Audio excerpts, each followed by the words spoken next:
What's up, guys? Nova here, and this time I'm gonna try something a little different.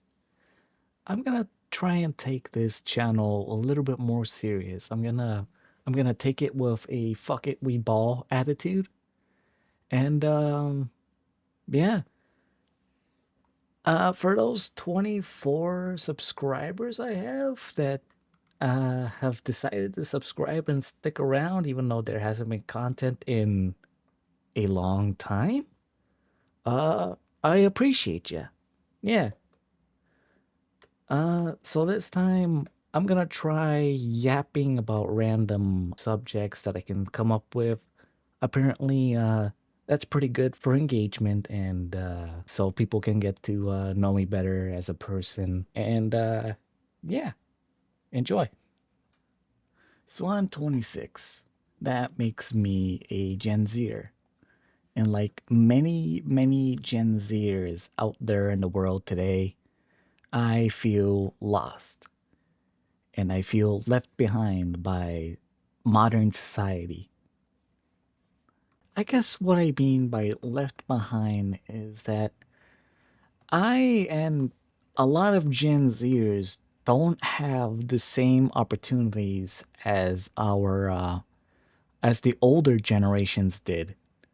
And it seems like every year we lose more and more opportunities for life progression and to advance our careers and shit. All thanks to basically every company just going all in on AI and automation, and they just can't wait to get rid of all of their low level workforce just to save a few extra dollars. As if our wages aren't already so fucking low for today's standards. They just want to cut us all out of the equation. And that is just fucking sad. And to make matters worse, it doesn't really help that every fucking employer out there is cutting hours, cutting positions, and basically restricting promotions to their favored employees. I remember before the whole COVID pandemic shit, it used to be pretty easy to get a job. Uh, Before I would just sign a paper application and I would just hand it in and I would get a job pretty much the next fucking day. Nowadays, everything's online, and my every fucking application I sign in is just fucking lost to the void. I don't even get the courtesy of an interview, no nothing. It's just you just get ghosted by every single fucking employer, and it's brutal to get a even a minimum wage job these days. You can't even fucking you can't even get a job. Like what the fuck?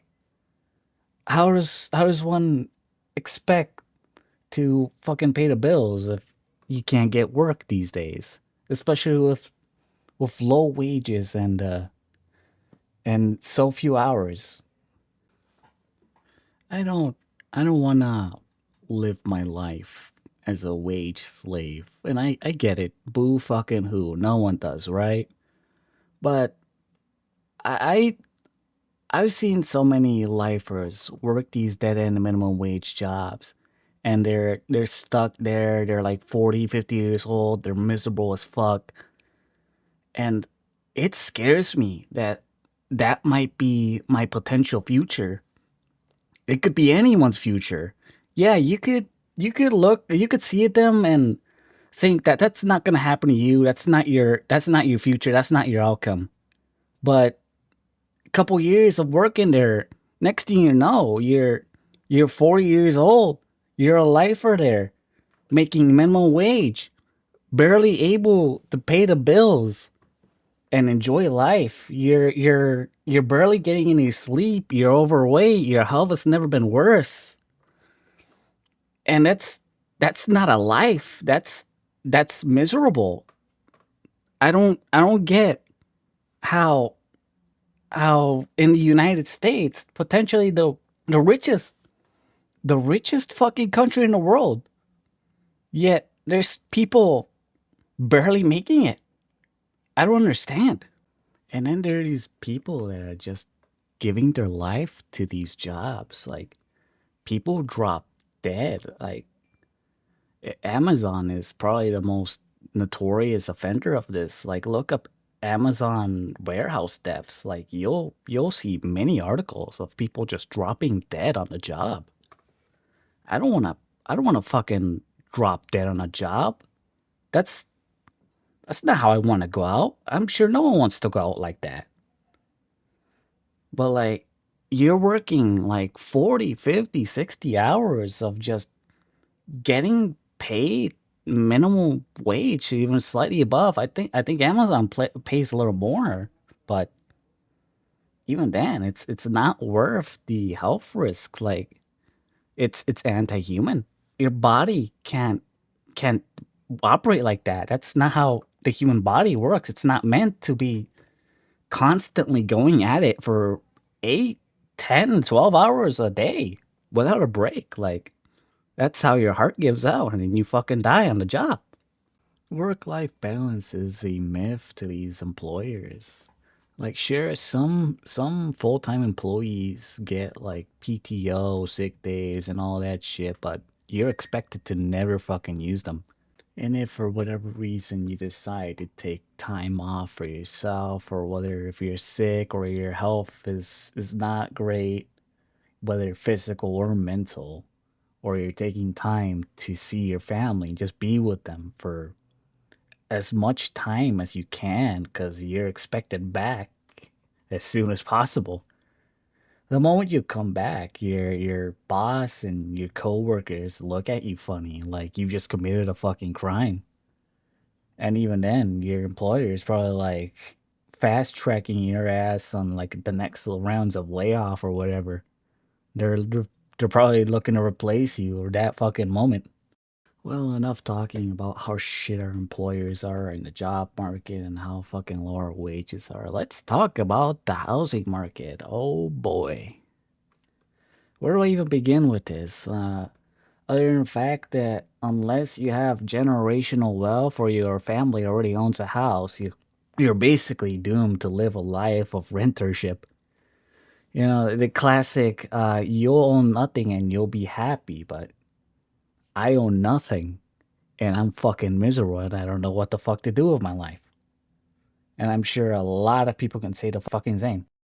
And it doesn't help that, these big megacorps, BlackRock or Vanguard or whatever the fuck is buying up all these houses.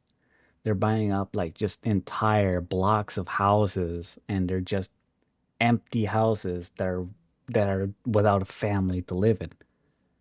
And yet they're holding on to them like gold. Like this it houses aren't meant to be a fucking business.